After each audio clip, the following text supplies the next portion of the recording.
Good afternoon. Welcome to the Medical Center Hour. I'm Marcia Day Childress from the Center for Biomedical Ethics and Humanities in the School of Medicine. I'd like to welcome you on this wonderful afternoon.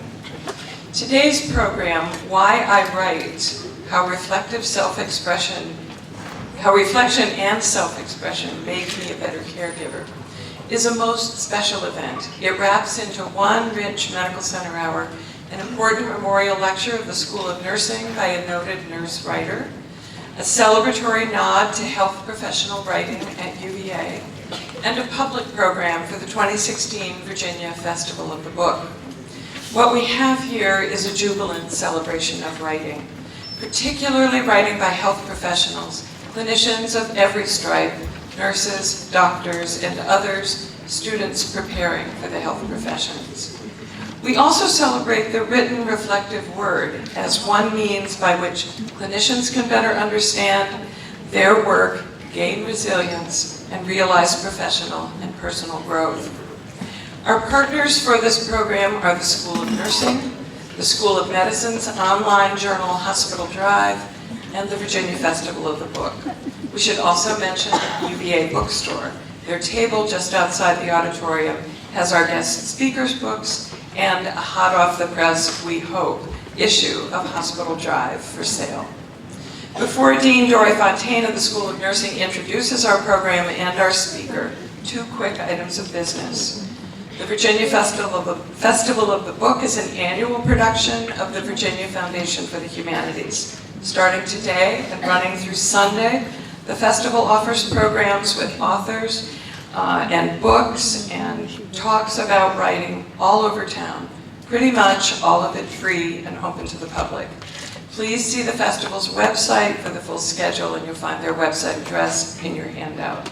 You may also go there, please, to evaluate this program or to make a donation. Our speaker, Theresa Brown, has no financial conflicts of interest with any commercial healthcare goods and services discussed in her lecture. And now I'm pleased to welcome Dory Fontaine, Dean of the School of Nursing.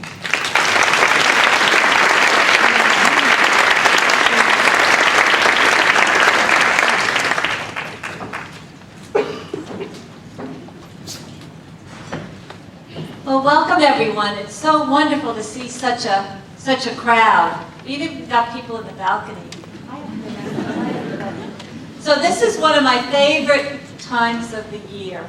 And each spring, and it actually really is spring, it's going to be 80 degrees today. Each spring at this McGee lecture, we get to hear from people who really care about nursing. Filmmakers, researchers, writers, photographers, military leaders, last year, healthcare crusaders, poets, nurses, and physicians. This event also gives us a platform to remember the life of a beloved alumna of the UVA School of Nursing, Catherine Strader McGee. Kathy, once on track to become a triple who, died of breast cancer while pursuing her doctorate here, her PhD at the School of Nursing. And it was several years after her death that the school's baccalaureate class of 1975 and Kathy's family and friends endowed the McGee Lecture. It's nearly a decade and a half since it started, and this lecture is part of our school's very fabric and annual rite of spring. Its consistency is also a sign of the many lives that Kathy touched. I want to welcome in particular Mrs. Martha Strader, Kathy's mom, who's here with her many family and friends, and we so appreciate your steadfast support. I wonder if the family, they're all in the front row, and friends, I wonder if you could all wave.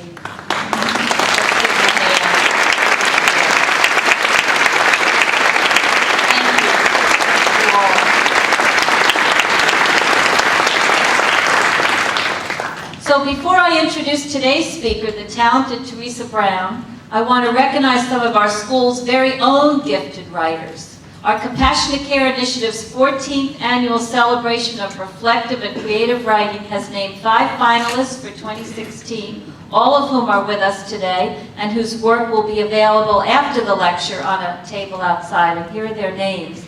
And when I read your name, could you please stand? Cassie Aarons, a 4th year BSN student. Dallas Dukar, a first-year CNL student, papers up here, and Elise Mariner, a third-year BSN student, wrote a poem. She brought a fan club too. Anne McClure, a first-year RN to BSN student, and Paige Shannon, a nurse practitioner master's student. And these are incredible stories. I read them last night. They are absolutely incredible stories. So in my work, I get to meet a lot of people who come to nursing as a second act. Our Clinical Nurse Leader Program, #2 in the country, once again by the U.S. News, is precisely for this crowd. And we've prepared former engineers, pastors, farmers, oboe players, and attorneys to become incredible, compassionate, poised nurses. And such is the case with our speaker today. Once an English professor at Tufts, MIT, and Harvard, Theresa Brown has become a leading voice for nurses and the issues they face, as well as an advocate of palliative care, healthcare reform, the importance of doctor-nurse relationships, and even of gun control. An oncology and palliative care nurse, now a hospice nurse in Pittsburgh, Theresa is also the author of 2 incredible books on nursing, a regular contributor to the New York Times, and she's an advisory board member of the Center for Health, Media, and Policy at Bellevue School of Nursing at Hunter College, and part of 2 Robert Wood Johnson initiatives, Flip the Clinic and The Power of Narrative. And our students have been reading your book, for sure, which is precisely what she'll talk to us about today, as she presents Why I Write, How Reflection and Self-Expression Make Me a Better Caregiver. So please join me in welcoming the wonderful Theresa Brown.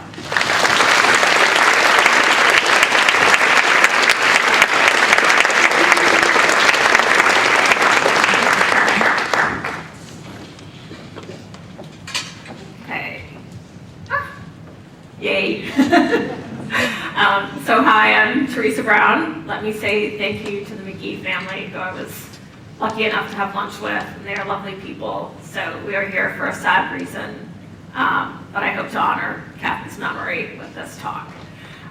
It's my second time back at UVA. I loved it the first time. I love it this time. It seems like such a great place for nursing and healthcare. So thanks again for having me. Obviously, you can all read. This is going to be a fairly text-heavy talk in some ways. I'm going to be talking a lot, almost exclusively, about my new book. And I decided we're going to talk about how writing makes a difference. We need to look at writing. And the point is going to be, how did some of the things in this book, where did they start and where did they end up?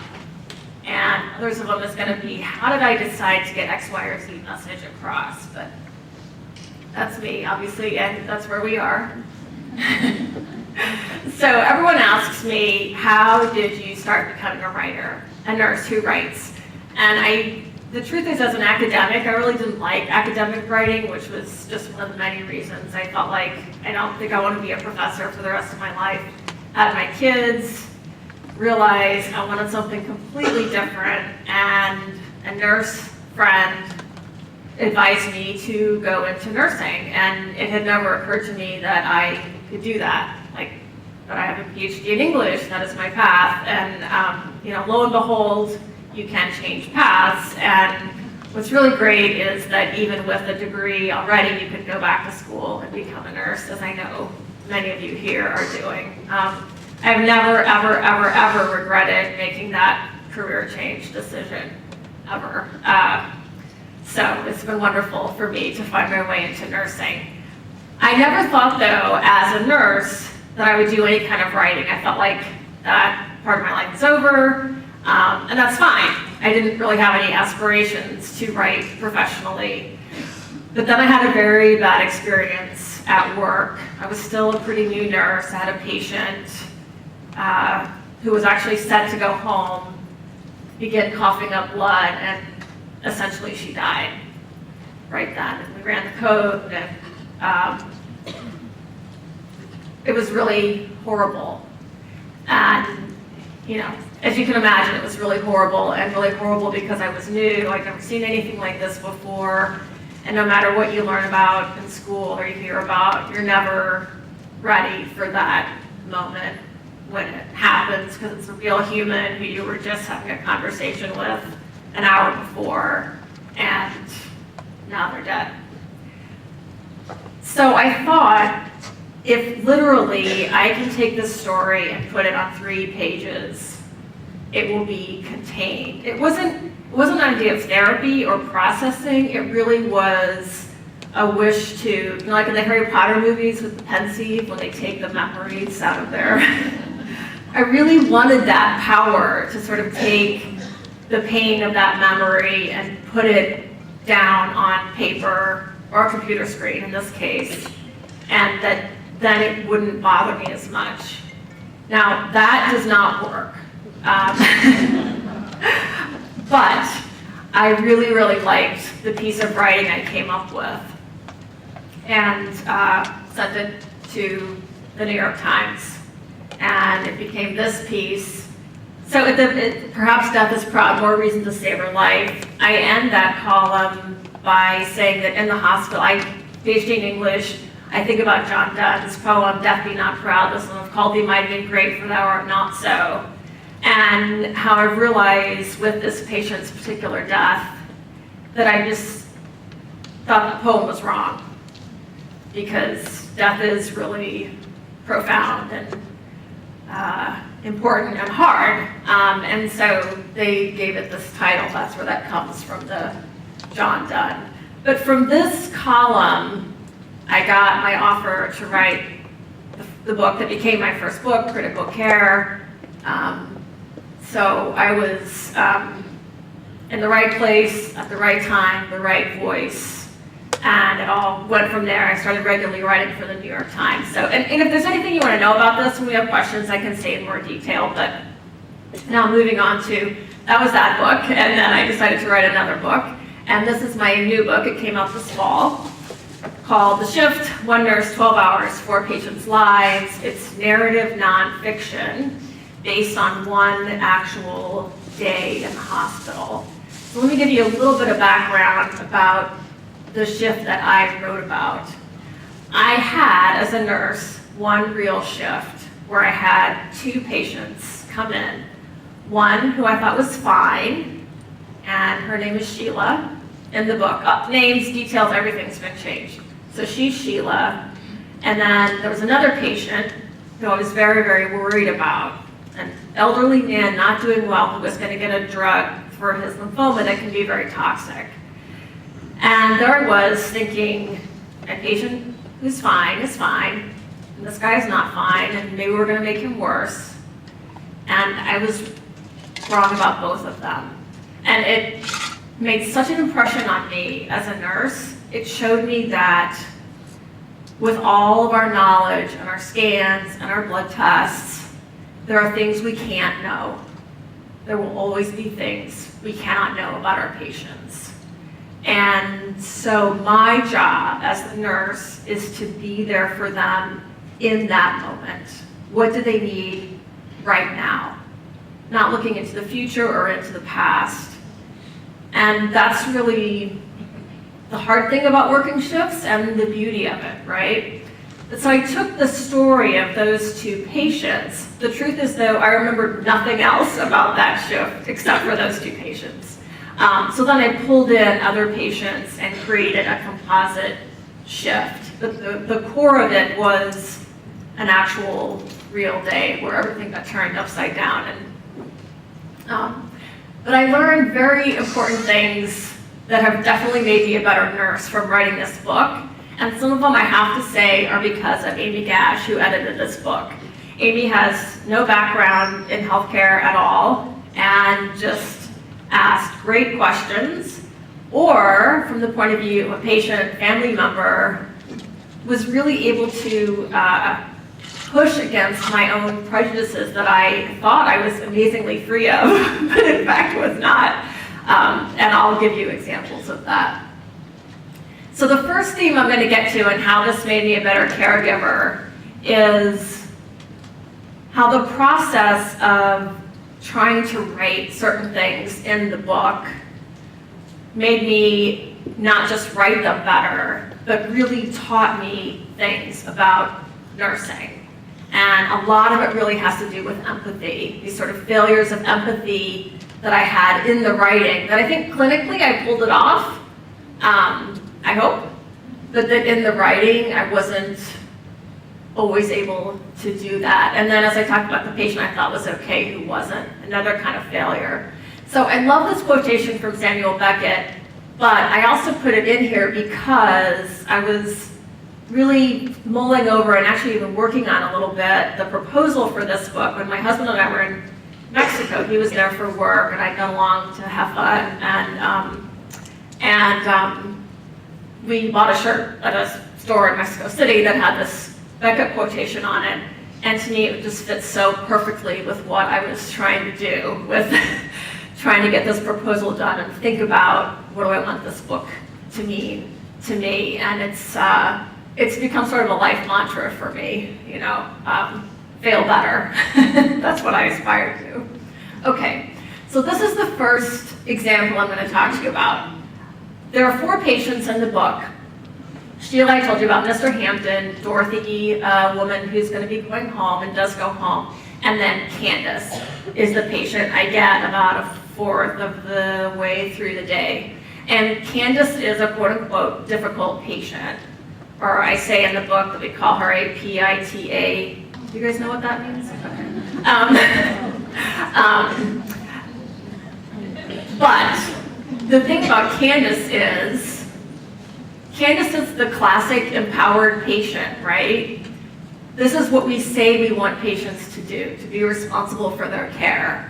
Candice brings her own supply of Clorox wipes to the hospital. She also writes down everything that happens and reads back over her notes with the intensity of an IRS agent studying tax returns, searching for damning inconsistencies. I understand her obsessiveness. The problem is she doesn't trust any of us. She wants our care, but deep down, she's convinced we're here to hurt her.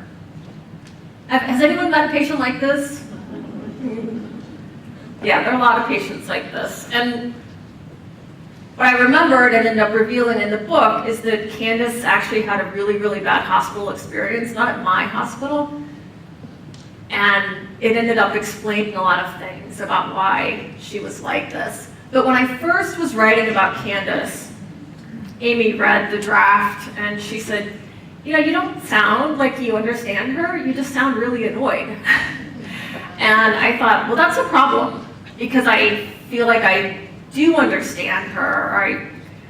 I empathized with her suspicion and worry, but that wasn't coming across. And so then Amy and I talked about it, and this is where we ended up.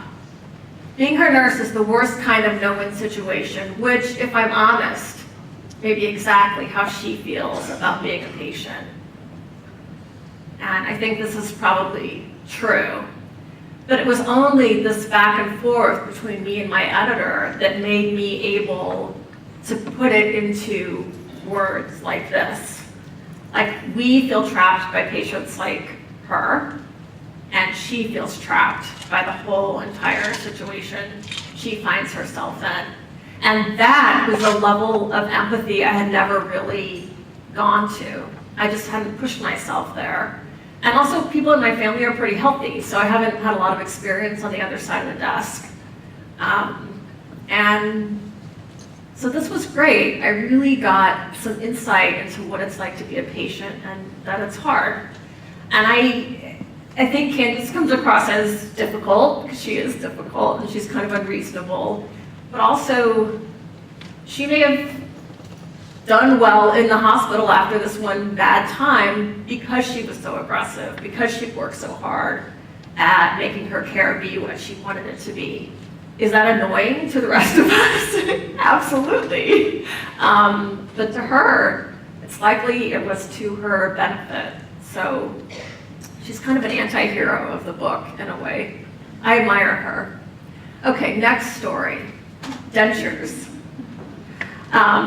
I write about an instance, this was not part of the shift, it's a memory that I pull into the book about walking into a room, start of shift, haven't been in there before. One of the patient's daughters comes up to me holding a plastic denture container and says, "These are not her teeth." It was the weirdest greeting I have ever gotten in the hospital. And then there was another daughter, and she came over and said, "Those are not her teeth." So their concern was that their mother had gone down for a CT scan, didn't come back with her dentures. Had a really busy day, didn't have a chance to pursue it. And through the day, details emerged about exactly how these dentures were obviously not her dentures, and ended up finally had time, called down to CT. They just acted like I was insane. Called the nurse in charge, and she said, "I don't understand. Are there just like dentures lined up in CT that don't get sent back with people?" And so I was writing about this as these daughters are focusing on dentures instead of focusing on the fact that their mother is dying. And that's how I wrote about it. And Amy said, "That is not fair." She said, "You don't know that." And she was the one who gave me the insight. From my point of view, dentures are irrelevant to hospital staff when a patient's survival is unlikely. But relatives may look at such scenes through the other end of the telescope. If we can't keep track of someone's dentures, how can we be trusted to care for her whole body? And I had never thought of that before.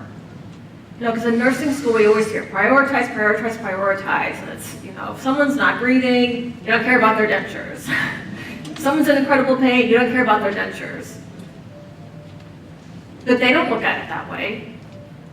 If you can't even keep track of someone's dentures, how can you diagnose their cancer? How can you read an x-ray correctly? How can you give the right chemotherapy drug? I had never thought of that. That such a small item that truly was now completely irrelevant to the patient because she was dying would signify so much to the family about our competence and level of compassion. And here is the really, really strange thing is when I started working in home hospice, one of my first patients, this is a true story, had his dentures lost at the same hospital where I was working. So I don't know what's going on with dentures and this hospital, but I really learned something from that. And I hope you're getting the feeling that I respect Amy tremendously, and all these interactions were very friendly and collegial, but I respected that she could say to me, "That's not fair, you're looking at this the wrong way. I would look at it this way."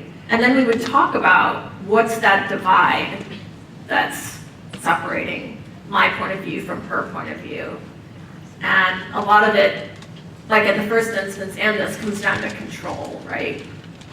I want things to go in a certain way because that's the way the day has to go. One thing depends on something else, something else, something else, something else. The family doesn't care about that. What they care about is the one person in that bed who's sick. And they want to know that in some way, all our attention is focused on every part of that person. And it should be, right? It just isn't always. So now I'm going to get to Sheila, the patient I told you about who, she had a blood disorder, and I looked at her as, okay, this is going to be an interesting case. I can learn about something called antiphospholipid antibody syndrome, which I didn't know about, and if you don't, that's fine. It's not going to, come up in your life probably, but it was a chance to have what we would call a hematology patient. I was on an oncology floor, but we did hematology also, so blood issues, sickle cell being the most commonly known one of these. But she was there because of her hematology problem. I thought, oh, this is interesting. We need to tweak her meds, and we'll send her back home. And when I was examining her, and what I was told by the night shift nurses, she also had some abdominal pain. So I went and did my morning assessment. She was asleep under the covers, and I knew she'd been really uncomfortable, and I knew she'd had this middle of like 3 a.m. ambulance ride, so I knew she was exhausted, and I decided to just let her sleep. And then if you're a nurse, you know you get these pings in your mind, oh wait, I forgot this. So suddenly I remember, I have to listen to Sheila's bowel sounds. Is this the small something I might easily neglect that could make all the difference for Sheila? Now this is a little bit unfair of me. This is foreshadowing, right? Only with hindsight, of course, was I able to put something like this in, because at the time, it was just one of many, many things that I was trying to shove in and get done all at the same time. So then finally, I keep tending to go back into the room, go back into the room, go back to the room. Things keep coming up, and then I just, okay, now I'm going into the room. Now I will listen to Sheila's belly. Instead of the gurgling that's typical, I hear nothing. Why is Sheila's bowel quiet? It could be the cheap stethoscope, because we use these disposable ones that look like Fisher-Price stethoscopes. You really can't hear very well over them. Or my phone ringing at the same time, or that the medical team had come right back into the room. When I first wrote this part of the book, I actually didn't even describe this. I just sort of put in space and said, and this may have been what happened. So in the language of literature, I was trying to do a kind of postmodern thing, where I was representing a state of consciousness where I forgot to do something really important, and then didn't even remember what I was thinking about when I did it at the time. And again, Amy said, it doesn't work. And it didn't, because it didn't fit in with the pattern of the rest of the book, which was a straight narrative. But for me, I did not want to go back and revisit why I missed this. And it's not just me, everyone missed it, right? She came to the ED, she came to our floor in the middle of the night. You know, I was not the first person to listen to her belly. And I was obviously also not the first person to not listen very well. But it was so painful for me to go back and describe that and think, what happened? Why wasn't I paying attention? And realize that when you're working in an environment where there's so many things to do, something that seems so ordinary can get done haphazardly, and it does end up making a difference.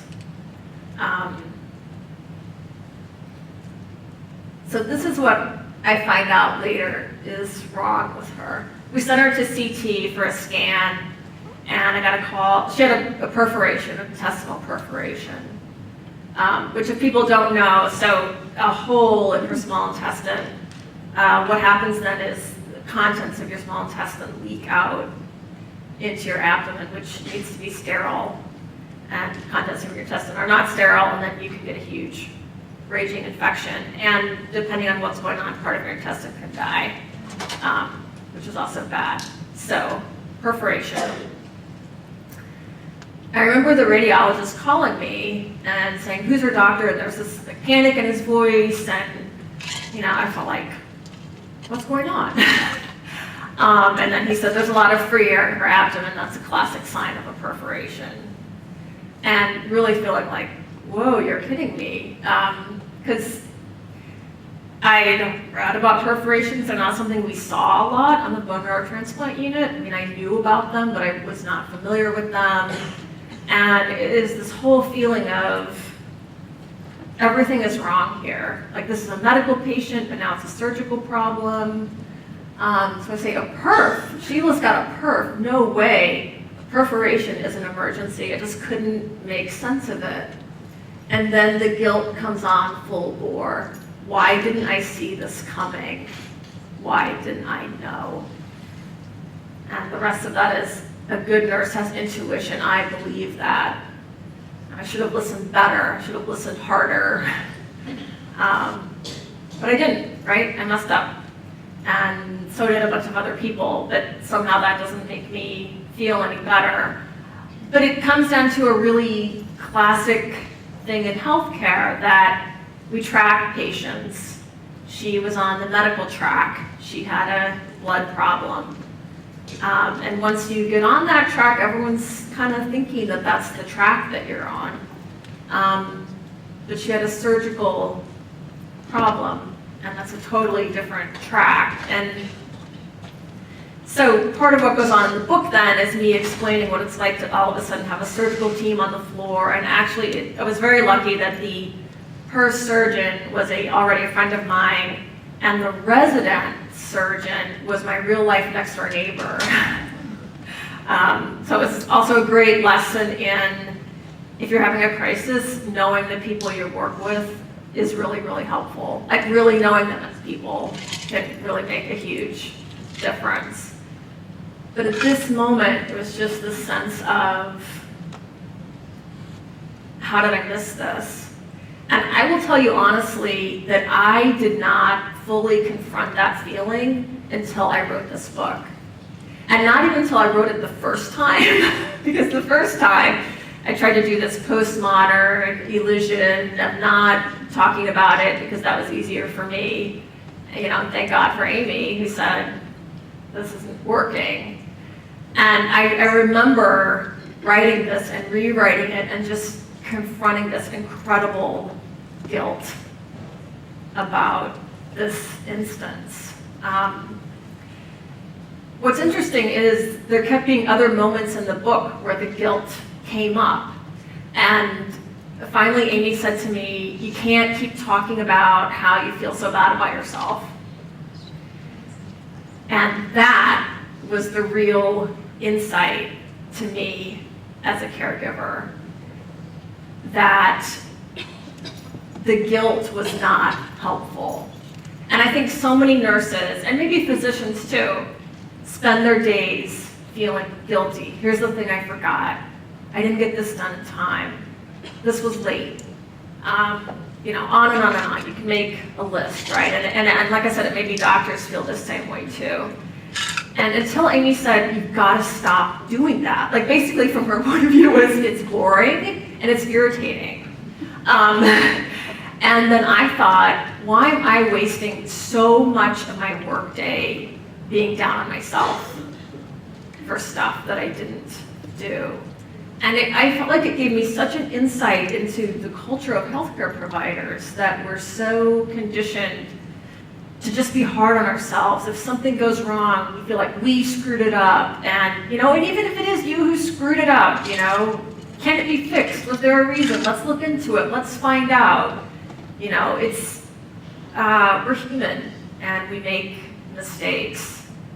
And I would never have embraced that so fully if I hadn't had someone push me so hard on this moment, this clinical moment that I realized I really just didn't even want to look at, because it felt like this is going to be so painful, I just won't be able to handle it. So again, thank goodness for Amy. But if there's one thing you take away from this talk, it's take away that message. Don't waste your time and energy at work feeling bad about yourself. Mistakes, large and small, they happen.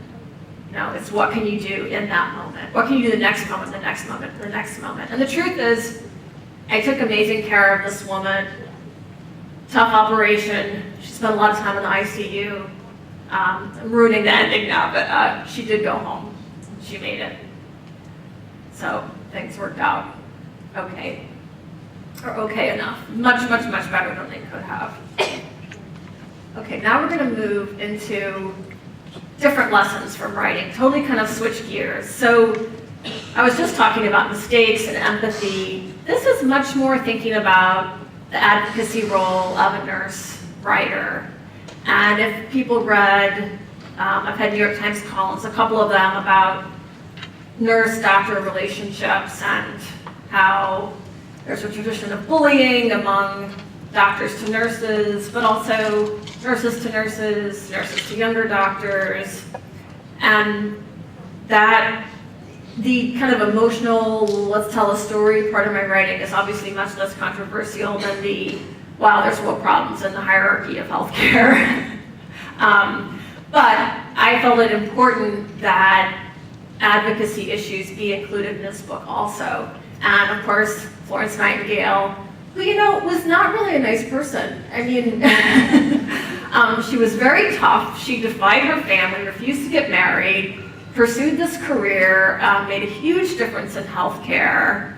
And I think we need to talk about all that as part of her, not just the lady with the lamb, that's so nice, but she was, she had a steel spine, that lady. She really fought for what she thought was right for patients, and people weren't doing that. So let's appreciate both aspects of her, the kindness and the intense focus on wanting to make things good, and not always caring, if she hurt anyone's feelings. So unless we're making progress in our nursing every year, every month, we are going back. And I've talked about this sort of issue in conversations, different conversations I've had at UVA, sort of issues that keep coming up in nursing, and one of them is lunch. I don't know if people know this, well, probably the nurses do, but lunch is a real thorn in the side of a lot of nurses. Labor laws say unless you get a 30-minute uninterrupted break for lunch, you should be paid for that time. And a lot of hospitals that I've worked in and nurses I've heard from, the labor laws about lunch are not respected at all, or it's complicated. But basically, there's a lot of nurses who work through lunch and don't get paid for that time, even though they should be. So I worked a year at my first job before I even learned I should be paid for lunch. And that's true. No one said if you work through lunch, write it down in this book, and you'll get paid for that time. A full year. No one told me that, which is illegal. I would like to point out 3 million nurses in America. How much money do hospitals save by not paying nurses for the 30-minute lunch break we more often than not work through? Something to think about. And I'll hear nurses saying, well, I work through lunch, but I'm not going to put in for it. And that happened one day working. Another nurse said, why would you do that? Why would you not get paid for the work that you do? And I really want more of us to have that attitude. Definitely we're there to be team players and go the extra mile, and I'm totally about all of that. But fair is fair. If you're supposed to be paid for the time you work, and you actually work, then you should be paid for that time. Charting. I just wrote about this for the New York Times. As I said, I sometimes wonder if Status designed our software. It should not be easier to order a sweater from Land's End than to chart on my patients, but it is. This line, I sometimes wonder if Status designed our software. People have quoted it back to me. They've talked to me about it in meetings. They said, can we interview you for a conference because of this? And there's a lot of problems with our electronic health records and the incredible and increasing amount of time we're all spending with them instead of spending time with the patients. And I really, really, really want more of us to talk about that. Now, to change that, right, that's like moving a battleship that's stuck in the middle of a desert, right? It's going to take a huge amount of momentum. But if we don't talk about it, nothing's going to change. So keep that in mind, or at least keep in mind when you feel like, I hate this charting, why am I doing all this charting instead of being with my patient? There are people who feel the same way. There are people who are trying to work on this. And if you can add your voice in any way, that is fabulous. And then finally, 12-hour shifts. So I put this in here because, the book's called One Nurse, 12 Hours, 4 Patients' Lives. That's my work day. It's the work day for tons of nurses all over the country. To me, it's just a factual statement. So I did a radio tour when the book came out in the fall, and I put this in here because it surprised me how many people asked me about 12-hour shifts. And they asked partly from a sense of concern. Don't you get really tired? Isn't it hard? But they asked also, as patients or family members of patients, aren't you too tired to really pay attention? Don't mistakes go up? And their understanding of 12-hour shifts was that it was purely a lifestyle decision, so that nurses could work 3 days on and have 4 days off. My job in that moment was to talk to them about continuity of care, and how if you have the same nurse from 7 in the morning to 7 in the evening, there's no chance that a ball is going to get dropped during the day. I mean, a ball might still get dropped, obviously, right? That's the whole point of me talking about Sheila. But there's much less chance if you've got one person, because there are so many details about every single patient that come up during the day. You know, it may be that at 5 p.m. what happened at 10 a.m. suddenly is really, really important. And if you change shifts at 3 p.m., is that going to get caught? I don't know the answer to that question. Now, I only know that working 12-hour shifts in the hospital, yes, left me totally drained and exhausted. And at the same time, I loved knowing I had those people all day and they knew they had me. And I felt such an extreme level of comfort in that, and I think that they did too, because there's so many people coming in and out of the room. I mean, not just me, but the nurse, right? But it was great to talk with people about that and realize that they were really concerned about it. And I would have to say, yes, data shows that errors go up. I think it's after 10 hours. So what we have to do is devise scenarios to look at 8-hour shifts and 12-hour shifts and errors, and also continuity of care questions, outcomes. It's very hard to measure things like that. It's very hard to measure, wow, did this get forgotten at 4 p.m. because of something that happened at 8 a.m.? It's hard to figure that stuff out. And right now, it seems like more and more places are going to 12-hour shifts, because I keep hearing from nurses who said, we don't have any 8-hour options anymore. And then there are nurses who physically, you just feel like, I can't do that anymore. I just can't work 12-hour shifts. So that's really a problem too. I mean, certainly no one should be chased out of the profession because they don't want to work what is a sort of inhumanly long day in a very stressful environment when you don't get to eat lunch. So this is really food for thought. I don't have an answer to this. And for myself, when I started in home care, I was working 12 hours. Now I'm supposed to be working 8s, but they usually end up being longer. And I had said I will never work another 12-hour shift. And then right before I left, they emailed and said, "Hey, Monday, can you do noon to midnight?" And I said, "Oh yeah, sure." I mean, I didn't even stop to think about it. It's just, I can do that. It's a 12-hour shift, right?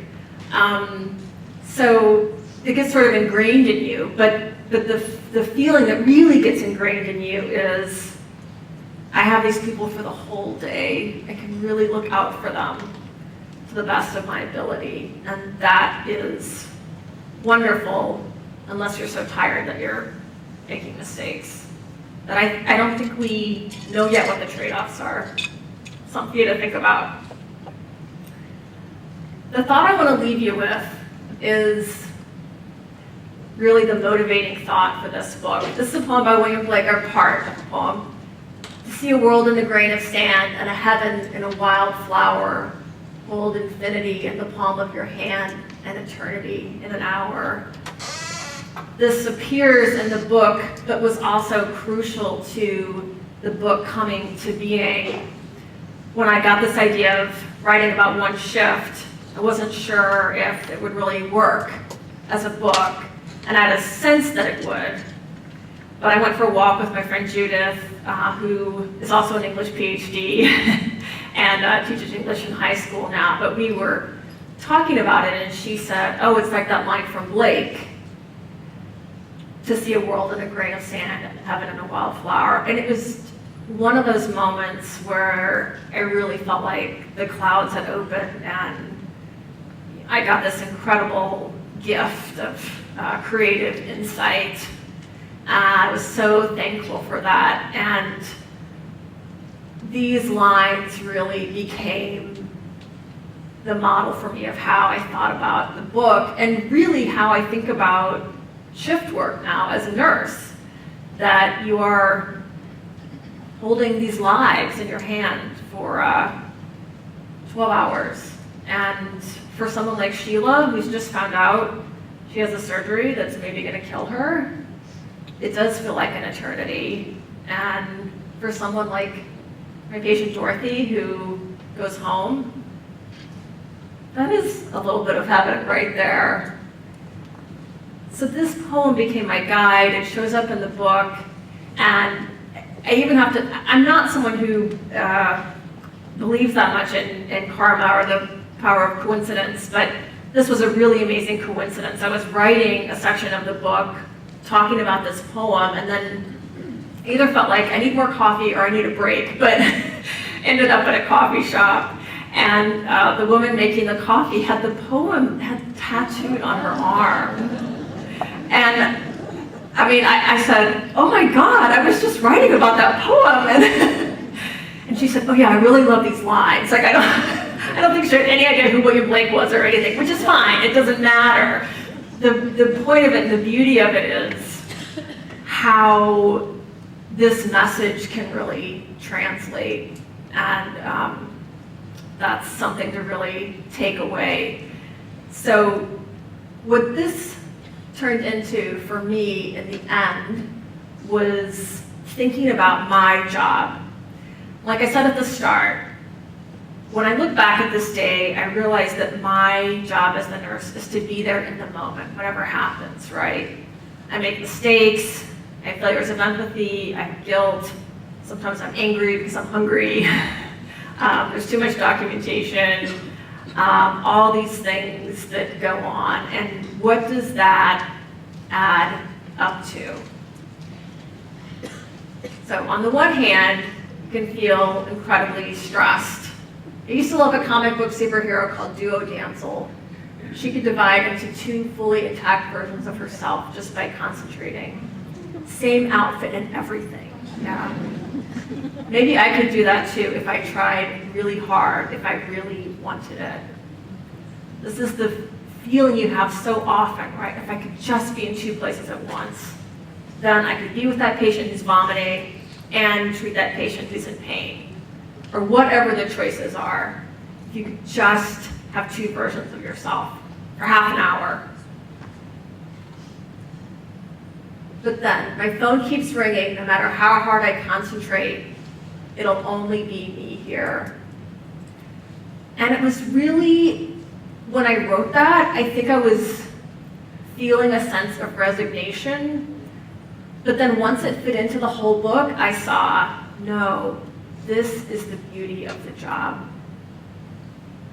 One nurse in each nurse position, you show up, you're there for 12 hours, it's only you. What can you do that day and every day for your patients? So I said remember one thing, but remember two things. Remember this, it's only you, and you're there to be as great as you can be. Thanks.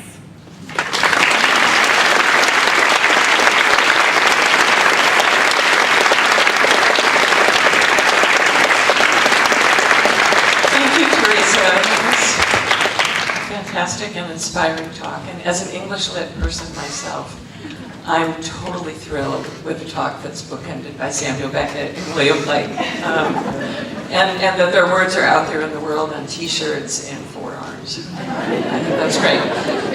We have a generous amount of time for your comments and questions and some conversation with Theresa. So please identify yourself when I call on you and give you the mic. I'm Danny Becker, I'm a guilty doctor. On Sunday I was making rounds. I'm a guilty doctor too. I was making rounds and I went up to a patient and he stopped me before I said anything and he reached for a little jar that had dentures written on the lid. And he opened it and he took out his hearing aids. And he put those in. So I always wonder what's at the bottom of in his ears, of the elevator shafts in our hospitals. I'm here to tell you about Hospital Drive, which is not the road that separates the medical center from the University of Virginia, but a literary journal that the Center for Biomedical Ethics and Humanities started about 10 years ago, and with lots of assistance from Paul Shepard, father of a nurse, and Linda Coburg, who is a nurse. We now have a print edition. It's going to be available, we hope, behind those doors. If it's not there today, there'll be some copies somewhere in the School of Nursing tomorrow. So thank you very much. Thanks, and again, a reminder that the UVA bookstore is outside as well. We hope selling Hospital Drive, but also they definitely do have Theresa Brown's books, both of them. It should be signing. Yeah. There also is a reception afterwards, so please hang around for that. Other questions, comments?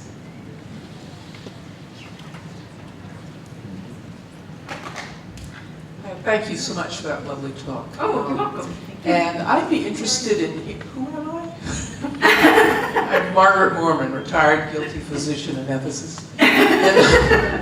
And I'm interested in hearing that since you have started, since 2008, being a public writer about your experiences, how has that changed your experiences? How has it changed your attention at work? Or has it? How has it gone back and affected the way you now practice nursing, that you're writing about it? Yeah, no, that's a great question. Now, of course, we're always most open to the things we're doing well, right, instead of our blindnesses. But my sense is that it's made me a much more acute observer and a better listener. And I tend to see themes much more, sort of themes in patients, emotional themes. And then those themes can kind of emerge as problems.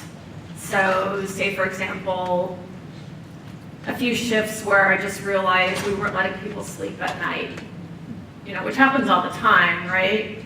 But for some reason, there were a number of incidents where it was really brought home to me. And so then I ended up writing about how we don't let people sleep in the hospital and how really stupid that is for a lot of reasons. Although I understand why it happens.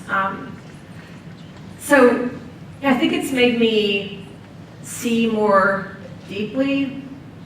And also I tend to see then people's lives in terms of their stories, what's their clinical story, and then what's their human story.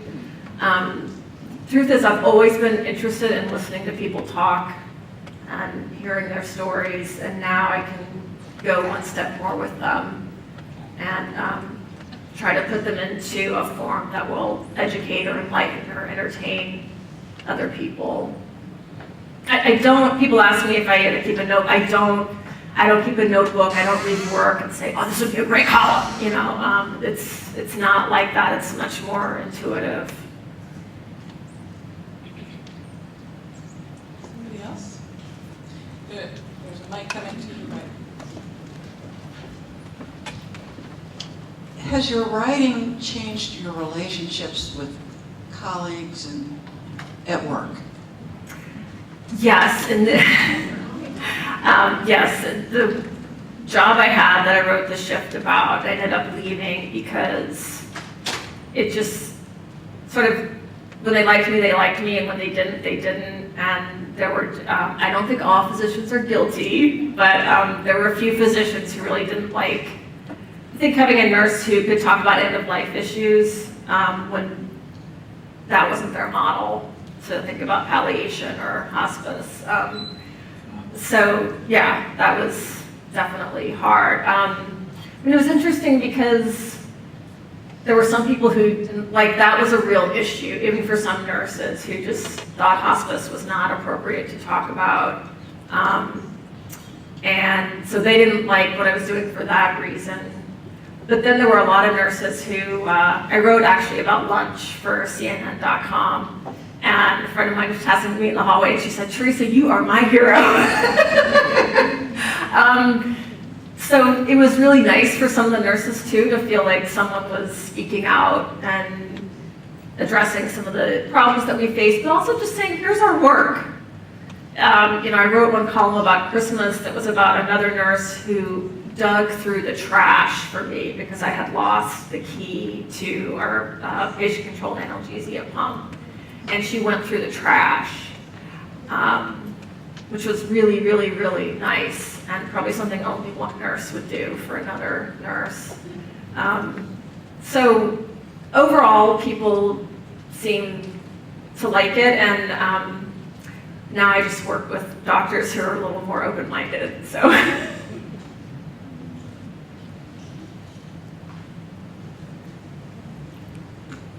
My name is Nancy, and I'm from Continuum Home Care. Well, the example of the Denture cup and how it's really important to the family, but it's not important to us. Do you find that you explain yourself more in situations like that, where you might, I understand it's really important to you, but, or recognize that, change your communication in any way? Oh, after learning from this, yeah, I definitely think so. And you said you're in home care, right? Yeah, so this is actually what I love about home care. The best piece of advice I got about home care was someone who told me, never forget you're a guest in their home. And so when I'm going in as a guest in someone's home, I have to always be explaining things, which took a little bit of getting used to at first, because in the hospital we're used to saying, this is going to happen now, and then this is going to happen, and this is going to happen. And that's not convenient for you. Oh, I'm really sorry, but this is going to happen now, and then this is going to happen. But in someone's home, it's not like that. They live there, they're doing their own thing, and I think the combination has really taught me a kind of clinical humility that is really, really, really important. I don't know how we should build that into hospitals. I don't know how to do it with how interconnected everything is. I mean, that's also not my expertise, but I think it's really, really important.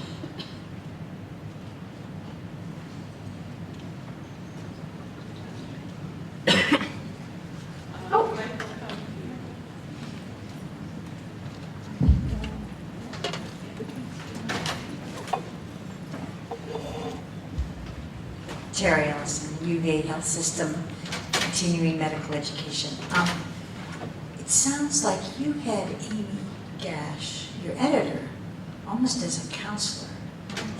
And, she helped you see the other side. I almost feel that nurses in hospitals, it might be, I don't know how to phrase this, because I think they need someone they can talk to, not their supervisor, not just each other. Someone safe who might, one, help them feel less guilty, help them feel empowered, but also maybe help them see the other side that you have seen. Yeah, it was, to have someone from the other side just talking neutrally, not an aggrieved patient or family member, and honestly, it was very focused on the writing. I mean, Amy's a great listener, and definitely feelings came into it, but it was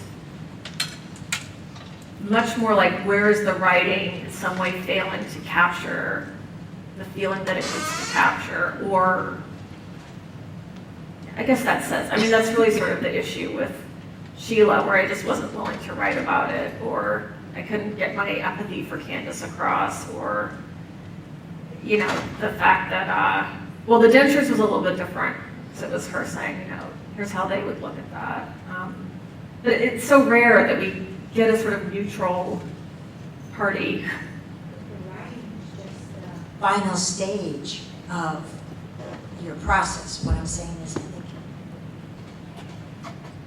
in this time of really focusing on patient care, that nurses would really benefit from having somebody to talk with. Oh, I see what you're saying. See what I'm yes, yes. Someone neutral, safe. I mean, almost like everybody has to have an appointment once a week. Yeah. So everybody's doing it, not just, I just think it would really help. I really do.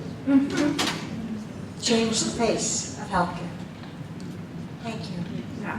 And I have, flipping that just a little bit, I've had people who read the book who said, oh, now I understand. The thing that really came up a lot in interviews besides 12-hour shifts, I mean, a lot of things came up, but the things that surprised me were the 12-hour shifts and the number of interviewers who said, now I understand why a hospital discharge takes so long. And they just didn't know. And they were just glad to know why you get told at 9 that you're going to be discharged and you don't leave till 3 in the afternoon. It does seem kind of ridiculous, but it is ridiculous, right, at one level. So that was fascinating too, that if we told people more about what's happening, they wouldn't feel like we just don't care about them and their time. Thank you. Well, our time is up. It's been a really wonderful hour with you and with all of you. We hope you'll join us next week for Medical Center Hour. We're back in the Jordan Conference Center auditorium next Wednesday, the 23rd of March. We have Alice Draker with us talking about Galileo's middle finger, heretics, activists, and the search for justice in science. Again, thank you, Theresa Brown.